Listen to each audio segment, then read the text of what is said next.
3, 2, 1, go. Welcome back, everybody, to the Triad of the Force podcast, a podcast from three Puerto Rican friends coming together to do deep dives into Star Wars and other nerd-related media.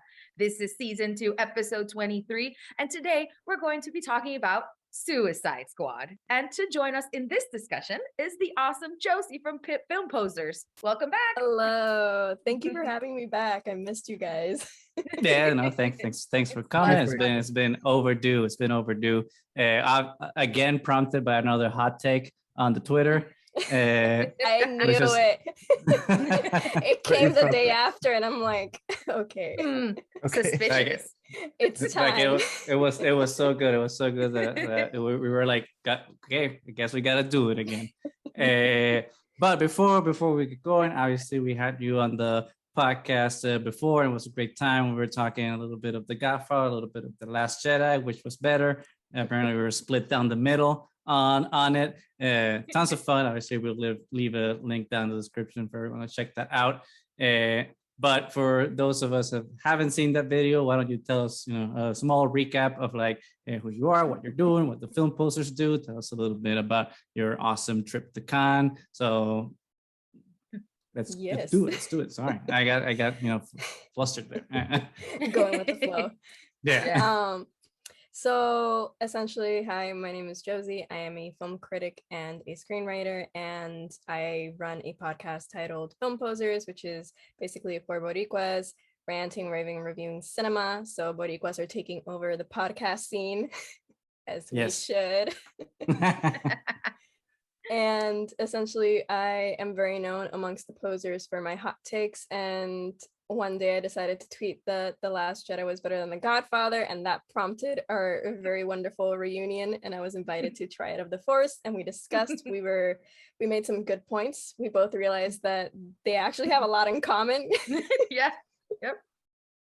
And we both agreed that they should both be admired for what they are, and we shouldn't take cinema too seriously. And thank you for having me here again and to talk about another hot take. Yep. On Suicide Squad. Suicide Squad and Eurovision, which I did not expect that one. If there was like a movie that was gonna be like the hot take, I did not expect it to be Eurovision. It's been a minute since that one came out. So I don't think you guys have seen I don't think I've even seen it. I'm sorry. No.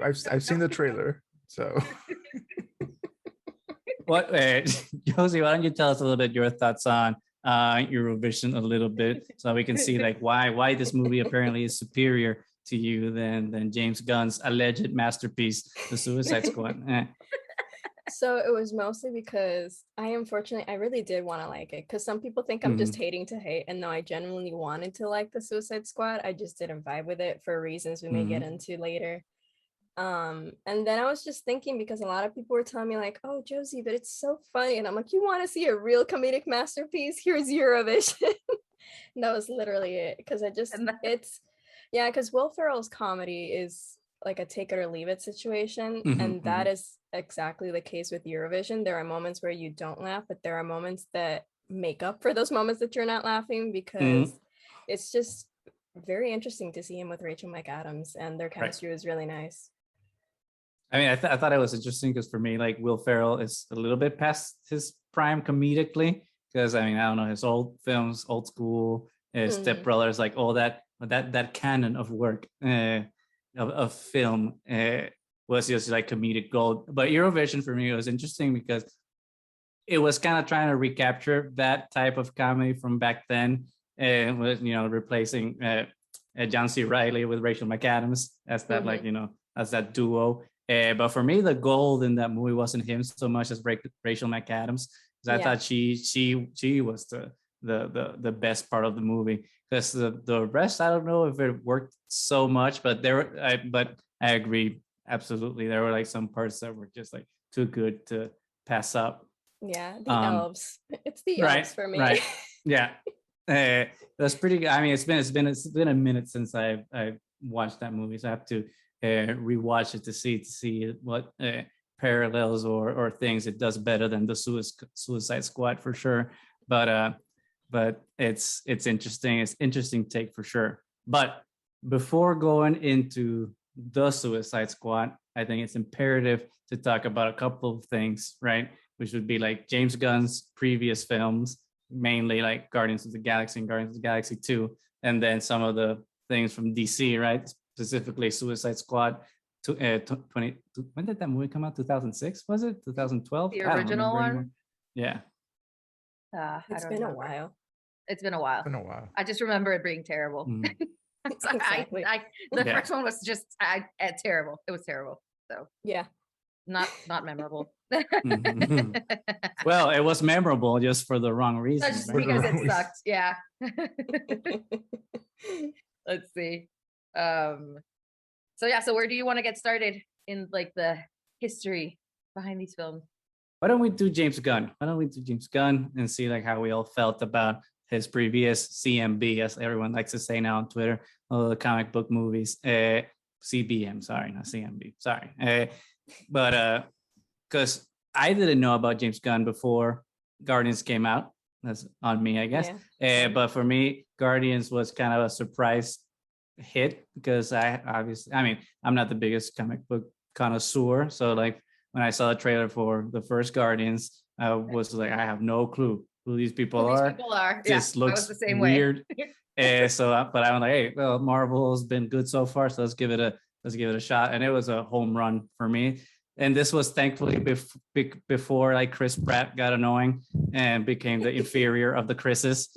So thankfully my Chris threshold was able to handle him. So James Gunn was a home run for me. And then he did Guardians of the Galaxy 2, which I think aged better than Guardians 1. I think Guardians 1 was a better movie to watch the first time around, but Guardians of the Galaxy 2 has better rewatch value, I think, because it just has more nuance, in my opinion. But I think James Gunn was great until Suicide Squad, and I'll get to that when we get there. But what about you guys? I actually don't like the second Guardians of the Galaxy. Guardians. Yeah. I think it had a lot of potential. It had really good casting and it like almost got there, but it just, I don't know. It didn't hit it out of the park for me. There was something about it that just, and I've watched it, I think like the one time and I've never felt the need to like watch it again. So maybe on rewatch, I don't know. But the first one I still love, which I remember going to the theater when it first started. I was like, what am I watching? This is really good, unexpectedly good. So yeah. How about you, Josie? Guardians is actually my favorite MCU film. Of Guardians is great. It's my number one on the ranking, which is why I was so excited for the Suicide Squad, because it's not a James Gunn thing. It's mostly that I just really love Guardians, and I was hoping, since it's kind of the same dynamic, I was hoping he would be able to like do something really fun with it. Especially since a lot of people, when the first Suicide Squad came out, a lot of people were like, "Oh, this is Guardians, but for the DCEU." So like that was in my head. So expectations were really high, which that was on me. But I love Guardians, and Guardians 2, it's ranked a little bit below, like a lot below compared to Guardians, which is in number one. Yeah. But I have rewatched it, especially when Infinity War was happening in Endgame. That's when I started rewatching it more, just to get a little bit of that feel what I was waiting for Endgame. And I'm just excited for everything else that's going to happen with the Guardians, and I hope the rest of those movies do well, because our expectations are high with James Gunn now, apparently. Especially maybe they now just back on track. Well, I actually had no expectations for Suicide Squad. I was expecting it to be terrible because the first one was so bad, and then Birds of Prey was like a marked improvement, but it's not really a Suicide Squad film, so you don't know what you're gonna get. And for me, the trailer, which got it was in a way, I think it was kind of like hey, it's the girl power Suicide Squad, and like definitely better, and it was and it was definitely better. But then for a lot of people, like when the trailer for Suicide Squad came out, they got like really excited about it, and I had the opposite reaction. I was just like, what? I was like, I don't care. And it looked like all these like ridiculous amount of superheroes. And in my head, it's like, what, they think they'll just add more superheroes and somehow the movie's going to get better? No, it's not. You're not going to get like any character development because there's just way too many people. Obviously, later we find out that like 10 of them die, you know, in the first 13 minutes, which I thought spoiler was, like, alert. Yeah. Which I thought was actually gory and fantastic. And then what, at the end only like 5 of them survive. So I think you do get pretty good character development for some of those, and you actually care when some of them die and stuff. So I think it was still a marked improvement from the first one. Like, this is what the first one should have been, and then the second one should have been an improvement on that. So I was just expecting nothing. So I actually thought that it was really fun and funny. And I was entertained the whole way through. And that, you know, any movie also that starts with Johnny Cash will get positive points from me, you know, from the start. So that was a positive too. Yeah, I mean, I think that's one thing that Suicide Squad definitely did better than the first Suicide Squad, is like the use of music. Because, I mean, and I think this was a studio thing, right? With the first Suicide Squad, where they just put in pop music because Guardians had pop music. It's like, oh, well, let's just shoehorn it in there because it's like too dark and gritty. So the music was kind of gratuitous and didn't really serve purpose. And at least with like James Gunn actually curating the music on this new one, it made sense. But the problem I have with that personally is just that he's just redoing the same thing. It's like, okay, well, you're doing your cool 60s, 70s rock Spotify compilation here for your movie, which I get it, I love it, but that's a one-trick pony type of thing. So, but still done extremely well, especially compared to the original Suicide Squad. Yeah, absolutely. How about you, Mo? I thought I actually, well, the only expectations it had was that when I watched the trailer, I was like, oh, they changed the one black character got changed, and then it's like we're supposed to be okay with it. It's like the same superpowers, the same. I was like, well, they are different superheroes though. They're the same.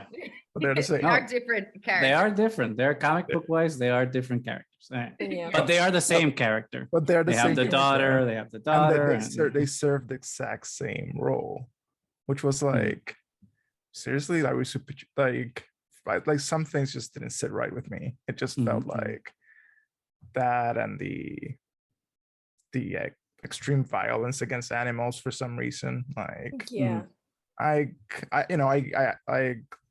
okay with, you know, you can blow away how many people you want. People are dumb and shit, and they like to kill each other. Apparently, so it's a character trait we have. We share that. But come on, like, animals is a whole different story. They don't have like, why be a dick about it? Like, a lot of things didn't like. Yeah, it definitely got weird, because at the beginning, when like, I forget his character's name, but when he kills like the something like that, one of who knows. I mean, he was disposable, so who cares? When he kills the bird, it's got shock value. It's like, oh my god, this is R-rated. That was Savant, this is R-rated. Boom, we're edgy now. And I got it, because then the reversal, once he dies and the bird of the same species like starts feasting on him, and I'm like, okay, I see what you're doing there. But then it definitely got gratuitous with the animal violence, especially when you're killing the birds in the whatever bird cage thing at the top of the dictator's mansion or whatever. And obviously with the killing of Starro, or the kaiju there at the end, I felt like it didn't really make sense, especially with how James Gunn, because he intentionally framed Starro to be sympathetic and just a victim of circumstance. He's just floating in space, minding his own business, being happy, and then just gets captured by Doctor Who and starts being experimented on against his will. So at the end, he makes a point to have one of the infested alien facehugger things say like, oh, I was happy. And then you just fucking stab him in the eyeball and just kill him. It's like, what was the point then? Be like, yeah, you were happy, but fuck you. Like, we come first. Like, you were saying. It's like, well, I mean, so And they also actually established like kind of a connection with Ratcatcher too. So I think they were gonna like play that angle a little bit more. But come on, guys, it's a superhero movie. You need that big scene at the end where everybody's fighting the main bad guy. And I don't know why they decided that Starro had to be the main bad guy when Starro was beautiful, and because Starro was animated beautifully. I love that they stick to like the bright colors and everything. But you need that fight at the end, and for our heroes to be the heroes, because for some reason, if Starro was happy in space, why did it decide to attack the entire city and start saying that the city was theirs? It doesn't fit.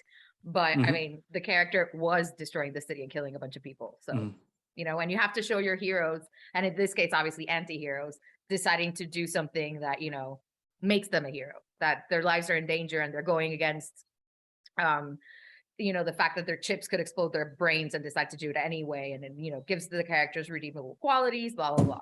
The way that they did it wasn't necessarily the best way, but it's a superhero movie. They had to do that scene. Maybe pick a different bad guy to be the main bad guy at the end, but oh well. Response, Mo. Since you're our animal, you're our animal protector here.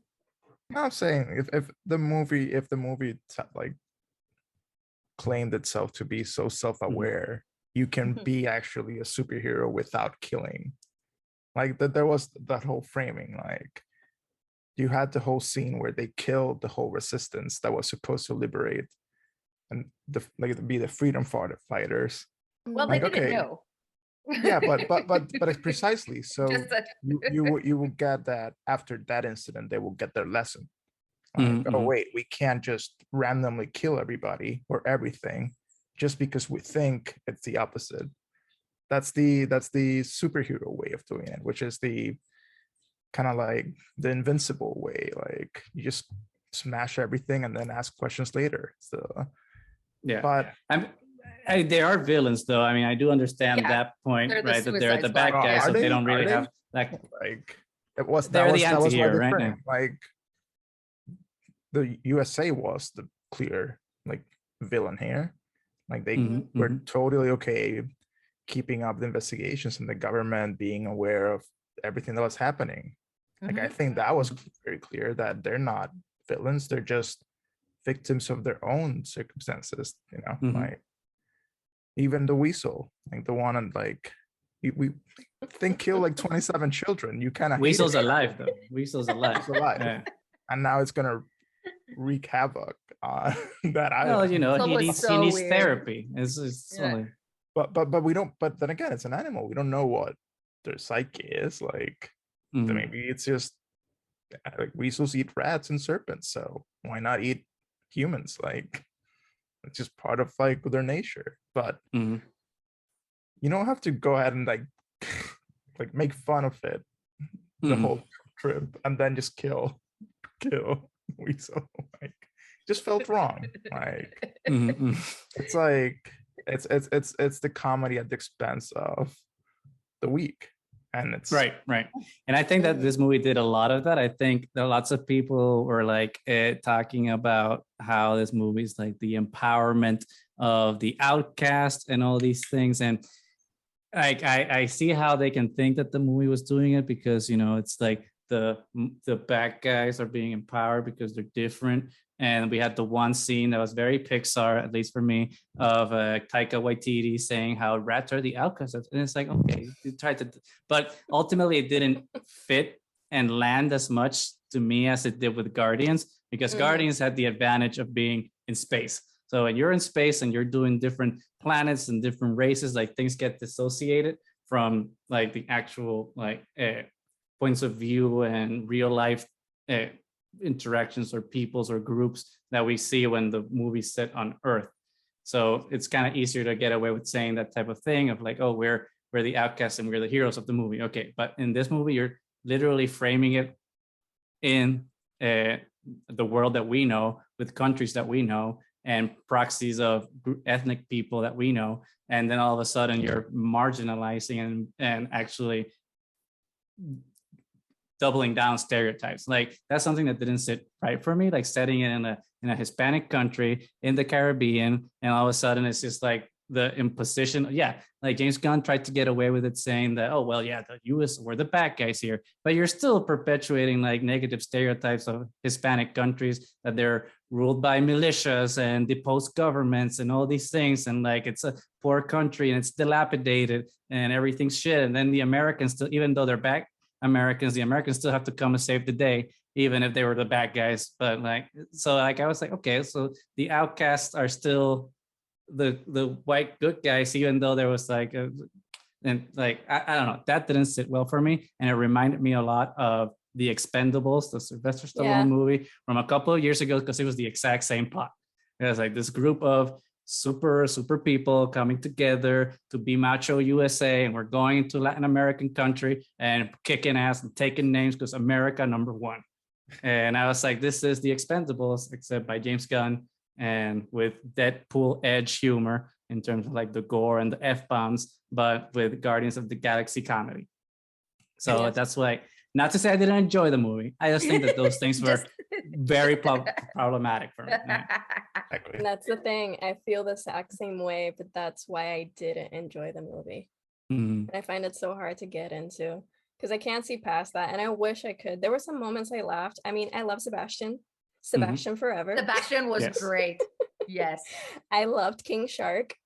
King Shark was fantastic too. I can't believe that was Sylvester Stallone. Which I have a question, because I don't know about comic books, but like was King, I wasn't sure if this was like a Batman and Robin type of situation. You know, in that movie they took Bane and made Bane dumb. I don't know if King Shark is supposed to be smart in the comic books and then they made him dumb here. Maybe I'm wrong. I don't know if anyone knows anything about the comic books to I know clear this up on me. I don't actually. I'm unfamiliar with the King Shark lore. Yes. Okay. Yeah. Because I know there's one King Shark super knowledgeable person is watching this saying like, you idiots. But Yeah. I would figure I would ask because I wasn't sure if like they dumbed him down or something, because I felt like he was too dumb. And I didn't know if this was that type of situation that we've seen before. But since we don't know, then we just have to keep going with what we know. Yeah. If Hosbando was here, he might know, but obviously he's not. So. Yeah, they tried to do a Drax situation since Drax was so popular because of his inability to like not be literal. Right. Yeah. So I think they were going with that with King Shark, like pretending to read and it's upside down, the whole hand and bird thing. Yeah. Which also going back to like bird violence.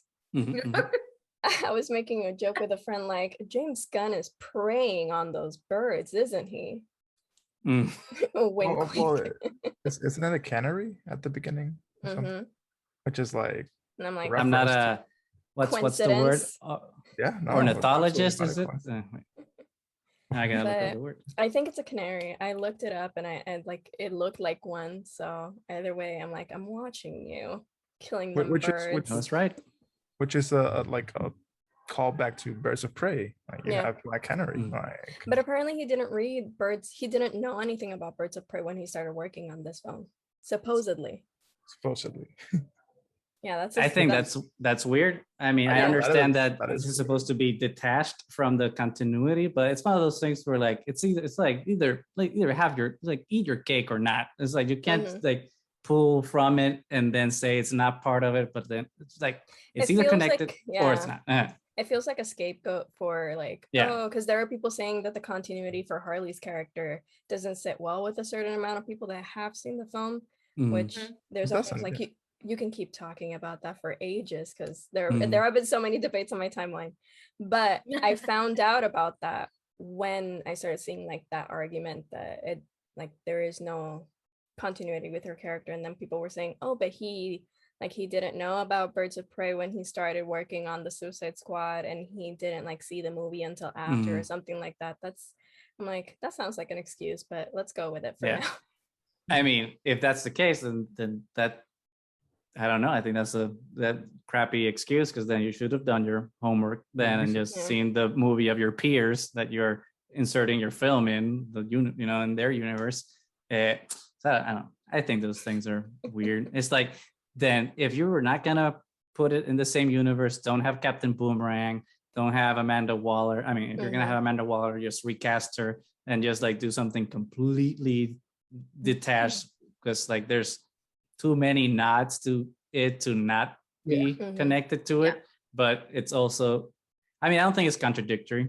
I think it fits. I don't think we should take all these comic book movies and be like canon, because like whatever canon, what is canon really? What is canon after all? Exactly. Especially when it comes to comic books that get like new canons like every so often. So I don't think with that DC. should be taken. DC specifically, because they're always redoing. I mean, how many iterations of Batman have we had? Right. There's times where he wears like his underwear on the outside, other times he doesn't. So it's cool. I mean, they literally scrapped the entire universe and then did another one, and then opened up a multiverse, and then it's not a big deal. It's okay. But even then, I don't know what people are saying that they don't like the continuity. Obviously, at the end of Birds of Prey, Harley had taken in, a girl to be with her and everything, but apparently she got arrested again, which is not contradictory for her character, No. And I do think we get to see a lot of character development from Harley Quinn. I think Margot Robbie was one of the better things about the original Suicide Squad, but the character wasn't like completely fleshed out. There was something about it that was missing. She improved so much more, in Birds of Prey, because, she had to be like in a girl band and be a badass at the same time. And I thought it was really empowering, like all these women coming together, and their characters were really cool. I've heard that they're not that accurate to the characters of the comic books, but since I don't read the comic books, it doesn't bother me. So I just thought it was a fun film. And then in this one, because of everything that happened in Birds of Prey, you get like a more vulnerable Harley. So even if she's still like violent and badass as shit, you see some of the things that have affected her from the beginning, like with her relationship with whatever, the president guy. You can see when she kills him, like it's trauma from everything that happened to her with the Joker, and how it's like, I see a red flag, I'm killing the person. And then you see the vulnerability when the team comes to rescue her, and she's like, what are you guys doing here? And she's like overjoyed that they actually came to save her. Like she can't believe it. It's like, I have friends and they came to save me. So I think there were some very beautiful Harley moments.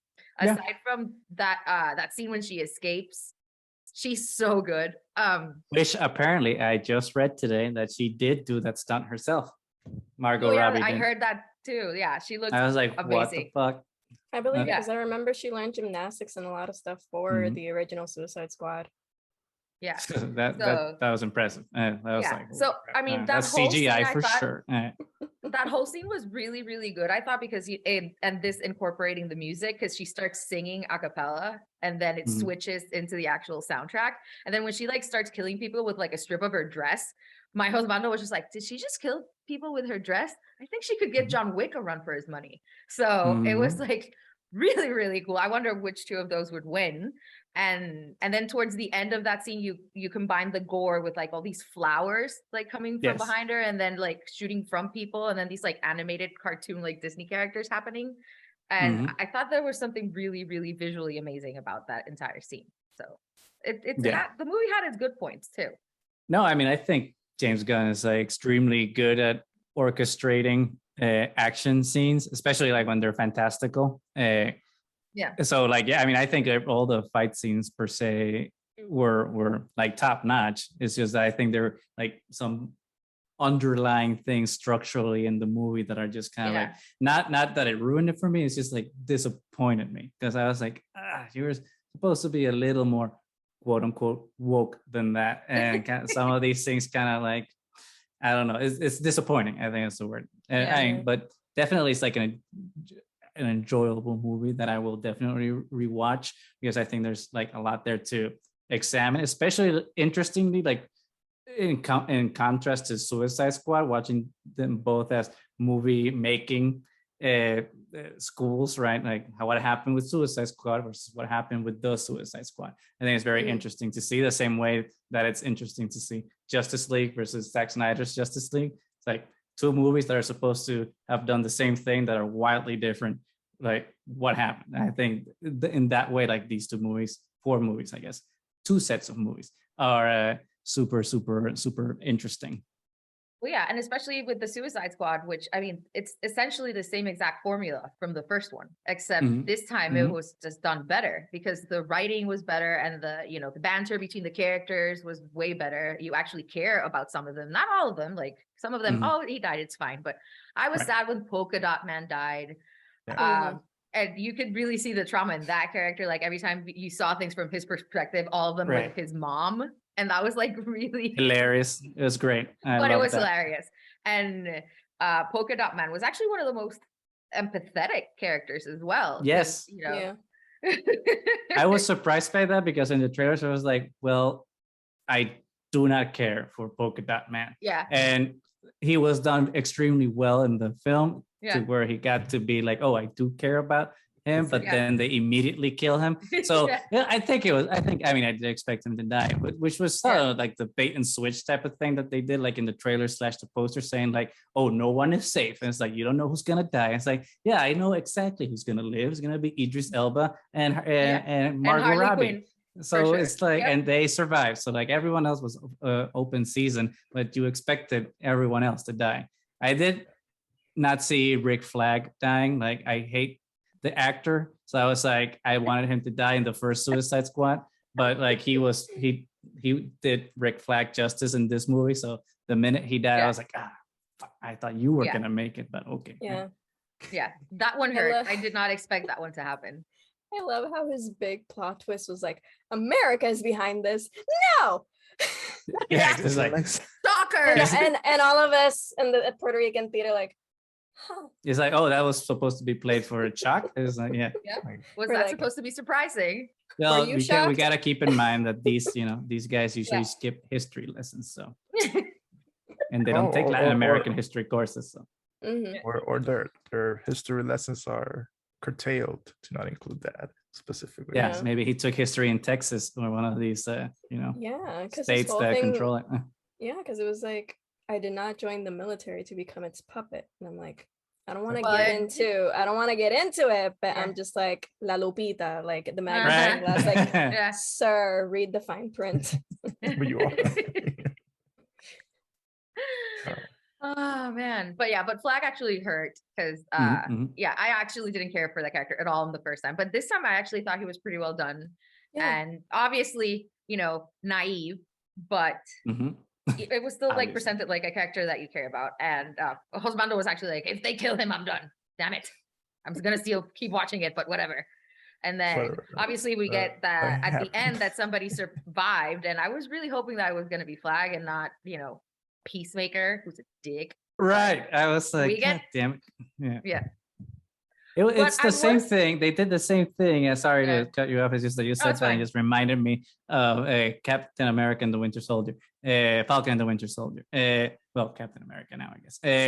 With the reveal at the when like U.S. agent survives and then he becomes like, it's like the post-credit scene where he's gonna become like the evil Captain America with the evil shield version. And like they did the exact same thing with John Cena. It's like, okay, well now you're gonna be like I was like, no, stop doing the same thing. It's like John Cena was great, but we do not need a show about this character. It's fine. We can move forward. Yeah. I was surprised with John Cena's acting actually, because he was very good. Just like terrible, and the actor, like the character, you hate the character, and for you to hate a character, it takes some actual acting chops. So I thought it was pretty believable.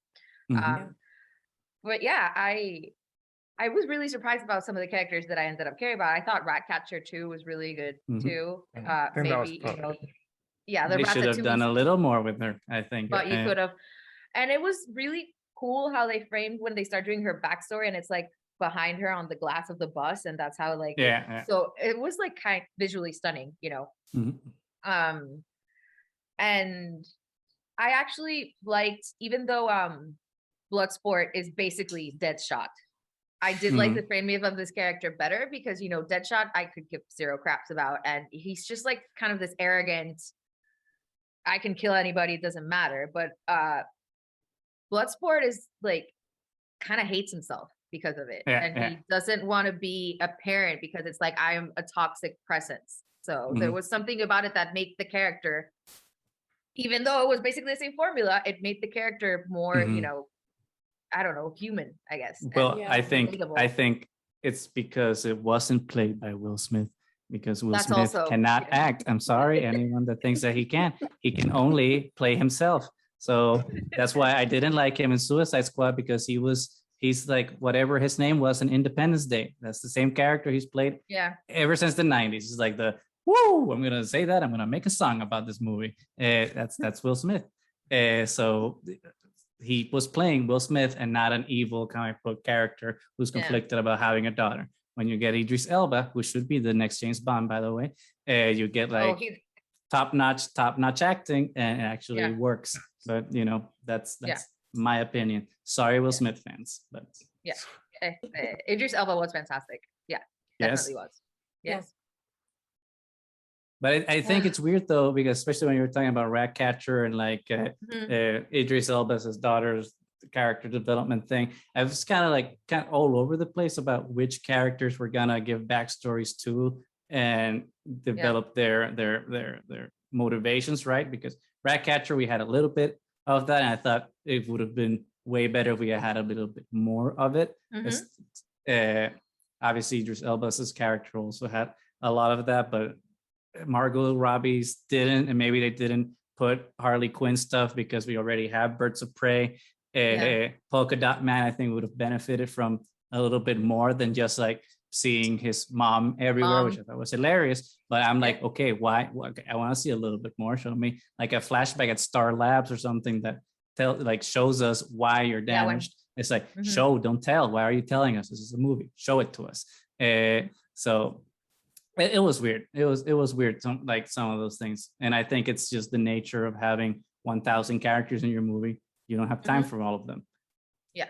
But then you miss out on because if it was, according to Gunn, has never seen the Harley Quinn movies, then completely did a disservice to the character, because then at no point did we get who is Harley, what's Harley's background, how did we got to the point where I see a red flag, I'm gonna kill, okay, right.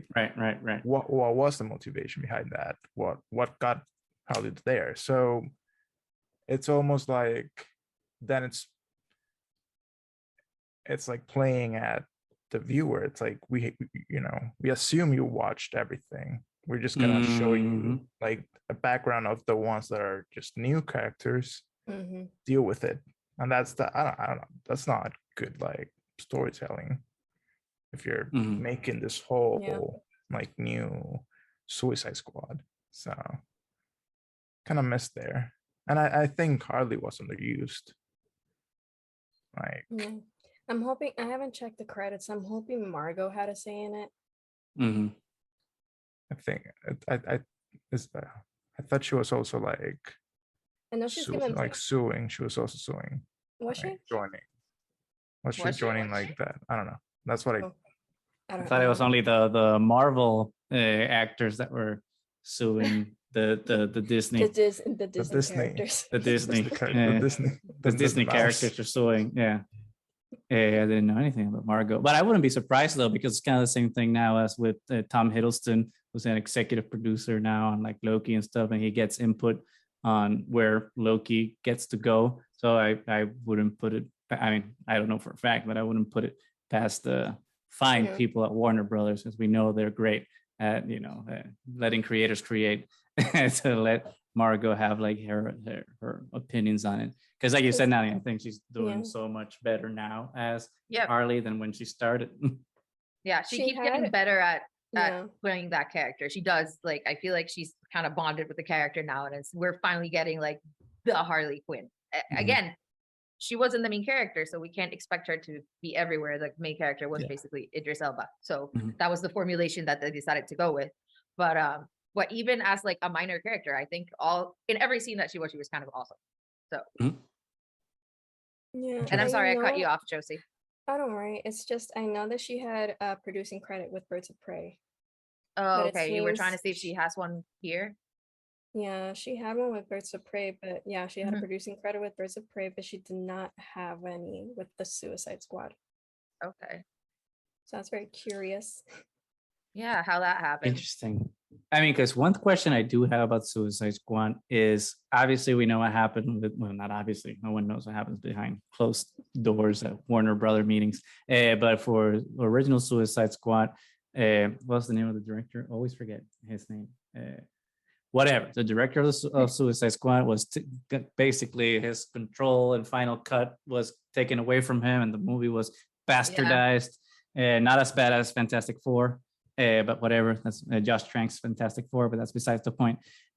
So with the Suicide Squad, allegedly James Gunn had like all the creative control over the movie, but like I'm not sure how true that is. I'm not saying that they didn't let him do things, but it kind of gave me like the whole movie as I was watching it just gave me the vibe that even though he did have the creative control, Warner Brothers were like, hey, these are things we want from the movie. Still have to happen. You can do them your way, but we want these things. And he was just like checking off boxes and being like, okay, you want like a big Harley Quinn number? Okay, here it is. You want this, you want that, and like he did it his way, but it still felt like the studio was like, we want these things. We still want pop music. We still want it to be colorful. We still, we want all these things, but do a James Gunn movie, which is.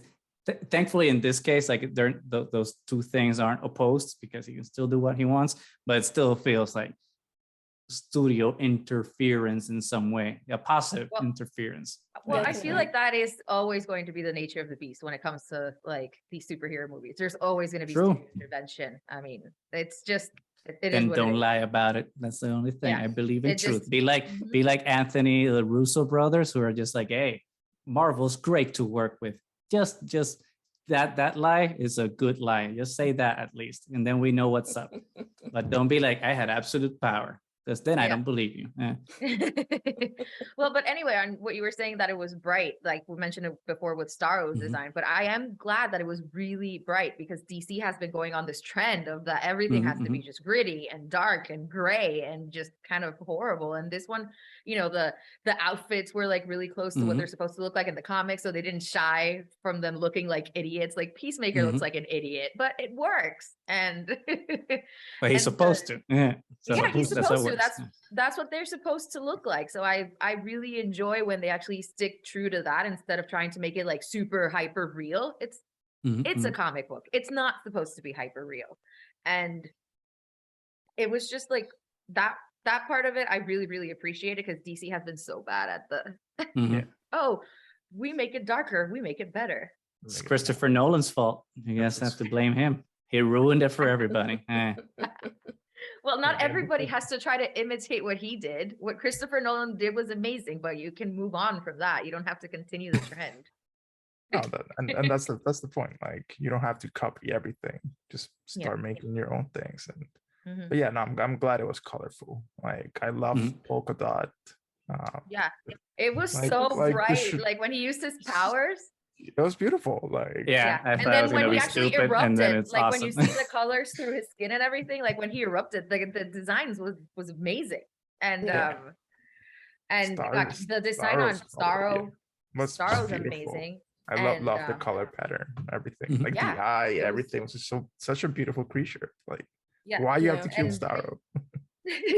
You're really hurt about Starro. And I understand you. I mean, and even like when it's the extensions and they get attached to the face, they look comic booky. They look fantastic. They didn't try to make them look.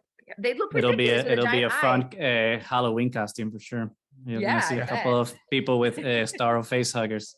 The character design on King Shark was fantastic too. Like how he always looked like he was glistening, like kind of wet, and it was fantastic. Like the movement, everything.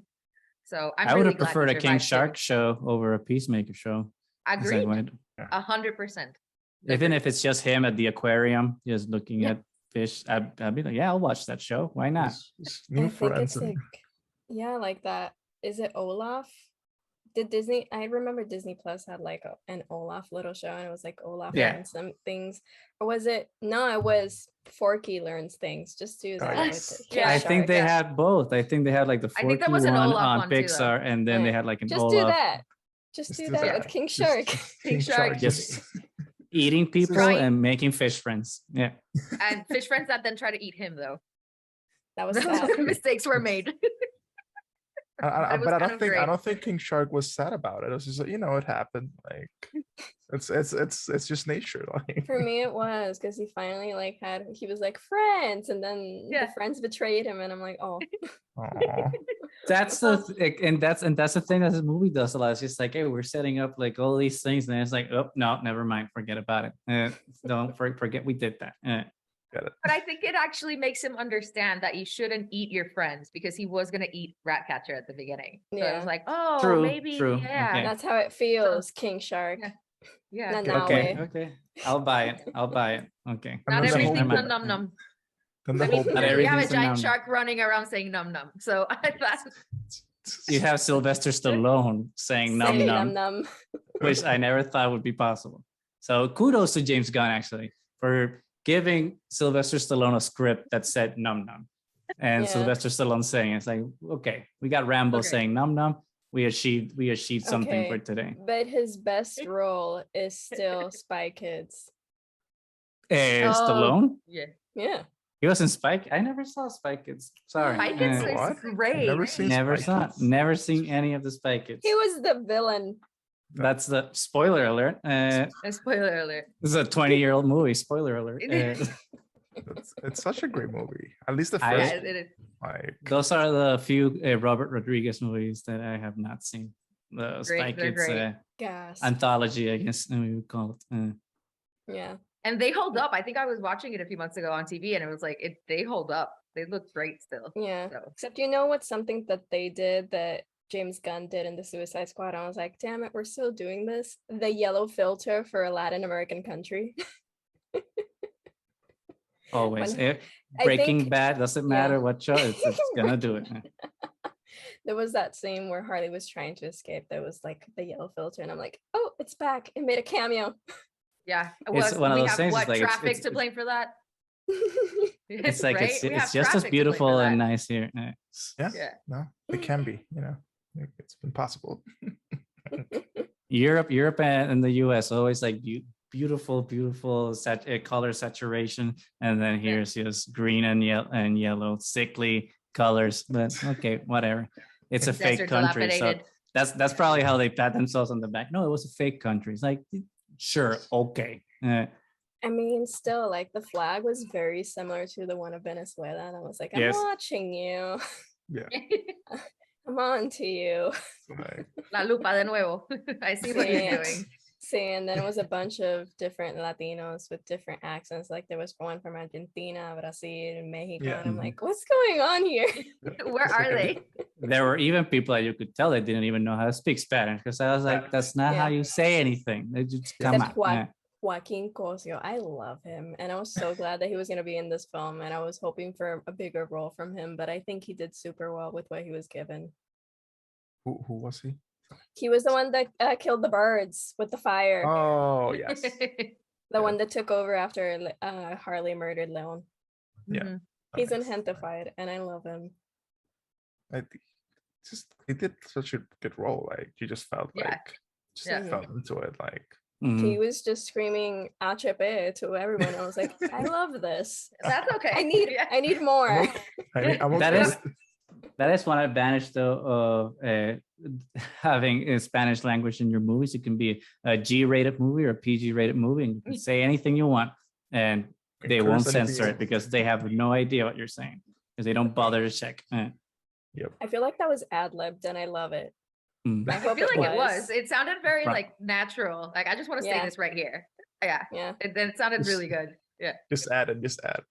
Yeah, some cursing in Spanish is always good. And James Gunn's like, oh my God, it's so good. What did you say? Don't worry about it. Don't worry. Yeah, some people feel empowered with the Harley Quinn monologue. I feel empowered with Joaquin Cosio saying "HP."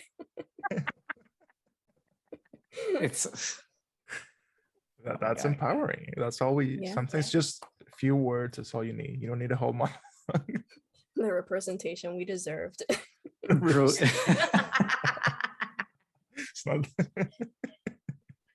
But yeah, again, for me, it was just the whole Latin American thing, because even though it was a fake country, it was just that one scene that just left me feeling very icky when they storm into the area to save Rick Flag because Waller tells them like, oh, he was captured by the enemy. So I understand that that was their mindset. But then they start killing all these people that literally are doing nothing. One of them was washing dishes. Yeah. And then in the end, you learn that they were the good guys. The and you're freedom like, fighters, yeah. So you just killed a bunch of Latinas for the sake of a gag. Right. Because I mean, I while I was watching, I'm like, this is fine because these are just bad guys killing people. And you're just there like. But then at the end, it's just like, oh, but they killed good guys. And I still understand that they're bad guys, but I think that's how, like, when you have to kind of detach yourself from the characters in the movie towards seeing the person that's writing the script and kind of see what, because it's two different things, right? You can be like, oh, well, they're bad guys killing that and they didn't know, but then it's like, well, no, you as a screenwriter are doing a conscious decision to have those characters, which are, even if they're bad guys, they're the people you're rooting for. And you have the people that the audience is rooting for killing good people that are just fighting for freedom in the island that was an island or what country or whatever that was destabilized by the US. Is aside from the fact that it actually does nothing for the plot, because you could have still have Flag being taken by the bad guys, and then you're actually killing the bad guys. Yeah. And then you, okay, so well, you killed all the bad guys, you save him, and then if you want to do the freedom fighters, you can like meet them later on or something. You don't have to like do this. Like, it doesn't change anything in the plot. It kind of makes you feel. And I don't want to go into the Nazi trope. But like, I feel that this has been like a comedy movie in World War II. They would have had more respect for Nazis killing like random Nazis than they did for like Hispanic, Latino freedom fighters. It's like, oh, they're brown people. They're used to getting murdered in the jungle. It's fine. It's like, oh, okay. Yeah. It was just I guess we'll keep stealing your jobs then. Because I generally just wanted to like it, but it was one of those moments where it was like it detached you from it. Yeah, it was hard for me to get back into it because I saw it twice, and the second time I already knew what I was getting into, so I could enjoy it a little bit more in terms of the comedy, but I still saw a lot of plot holes that I was like, Gunn, what happened? Which is why I think that he is kind of like playing around with the whole creative liberty. I think Warner Brothers did have a hand in the pot. Yeah. But he's like maybe trying to play up that he did have, because a lot of people are liking it, so maybe he just wants to take credit. But I do, because he's doing a lot of the same things that he did in Guardians, but I love Guardians. Why didn't it work for me here? So I'm like, maybe it's just Warner Brothers, but I don't know. But it was just that moment where I just started thinking, like, I see that he's like the film is trying to criticize imperialism when it comes to the US, but then you're wondering, is he the right person to talk about this? Right. So it was just my general thing that I took from the movie. Like I think it's about framing, right? That, yeah. Because I mean, if he was gonna do it, then fine. The ethics of who should be telling that story. I mean, I agree with you, but in the hypothetical, right, of like him doing it, I think there were ways and ways to do it. I'm not saying that you can't tell a story of a Hispanic Latino country that is that he could. You can tell that story. It's just that there's ways to say it in a way where you don't perpetuate a stereotype, and then you don't fall into the white savior trope where, like, you know, these deposed people that are always under the thumb but only need your help. I mean, you can do it in a way that's both positive and empowering, instead of just like, well, okay, we're still marginalized, I guess, even when they're helping us. So yeah, because Waller was saying, oh, they're not our problem anymore because they're not a US ally. Yeah. So like, they can all get destroyed. It doesn't matter. Yeah. Okay. Yeah. It was actually better, like, for them too. I love how the hard spot for this film, for every single character in this film, is children. Always, it's always we're like, conservative. But what about the children? Who cares about everybody else? But isn't that like such a political framing? It's always like, what about the children? Like, because it shifts the blame, and it shifts like everything. Like, distracts also. It's like, it distracts everything. Yeah.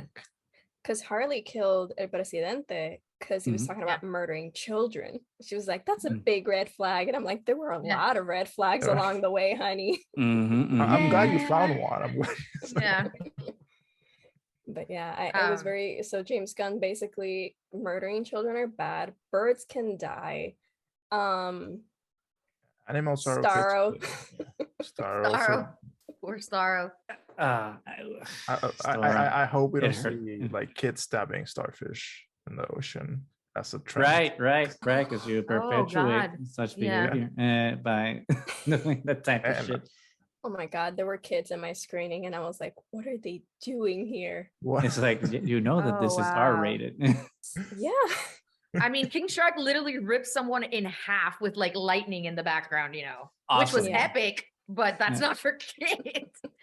No. It's not for kids. They were so, I just remember hearing a kid behind me like, Mama, did that one die? ¿Qué pasó? Y yo, oh no. They didn't understand what was happening. Like, no, he went to sleep. No, he went to sleep. He's fine. No, he was ripped in half. He's going a nappy nap. He's swimming in their own blood. Don't worry. Keep eating it's your just popcorn. Kool-Aid. It's fine. Exactly. Don't worry about it. So inappropriate. Well, but my ultimate question, I see like everyone's thoughts are on this, is did the, I mean, this is a bullshit question, right? But still I feel like it's pertinent to ask since it was hyped up as being R-rated. I don't know what everyone's thoughts on it were. This movie need to be R-rated, or could it have just worked just the same if it had been just a regular PG-13 movie? I mean, because technically under that question, nothing needs to be anything, right? But yeah, you know, let's play in the sandbox right a little bit. I have a controversial answer. If you take away the gore, there's nothing to the film. The spectacle really adds to the film, and I think because that's what I remember when I was talking to people that really liked it, because I was trying to understand like, what is wrong with me? Why do I not like this film? And a lot of people were talking about like, oh, the gore and this and that, and I'm like, okay, but what if you take that out? And then they didn't say anything, and I was like, oh, I just hit the jackpot. Yeah. So interesting. I did love it. Like I genuinely did love some of those stories, especially like we can all agree Ratcatcher was really good. Polka Dot Man was really good. King Shark, Sebastian deserves his show. I'm an advocate for that. But if you take away the gore, I think you take away a lot of the charm of the film. Interesting. It's a good point. I didn't see it that way. What about you guys? I agree with Josie completely, because it would have just fallen flat without it. I think it's something that kind of brought it up to like another level, because I think sometimes, I mean, superhero movies are really violent, but they kind of stay away from that just because you're marketing it to kids, so you don't see a lot of it. So I think that's what made the gore in it appealing, because and because it was like exaggerated too.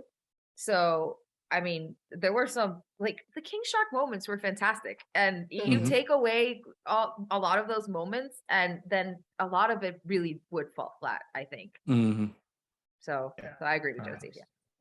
But it's interesting because some movies like Deadpool, I don't think would have been as good if it wasn't R-rated, and the character itself, you know, based on the comic books, needs to be like super foul mouth for it to work.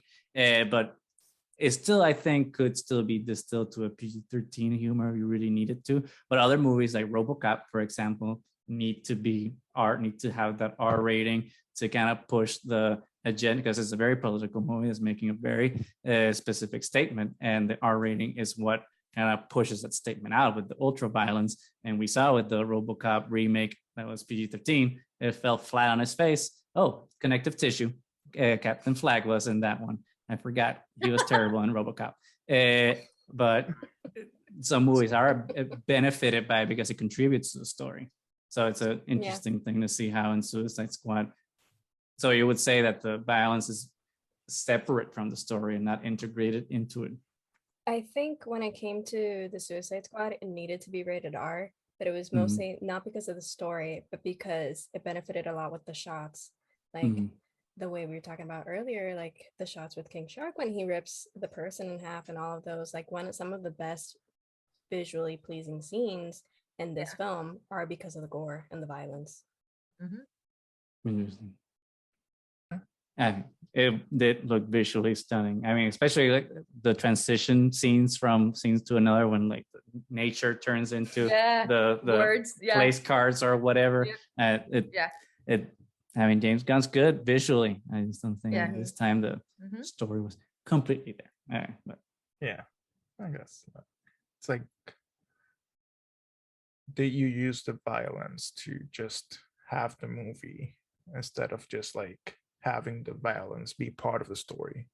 Which I think that's what it missed. Like, because you can have a violent story, and that's totally fine. But if you're just throwing it in there just to embellish whatever lack of story you have, then that's probably where it misses the mark.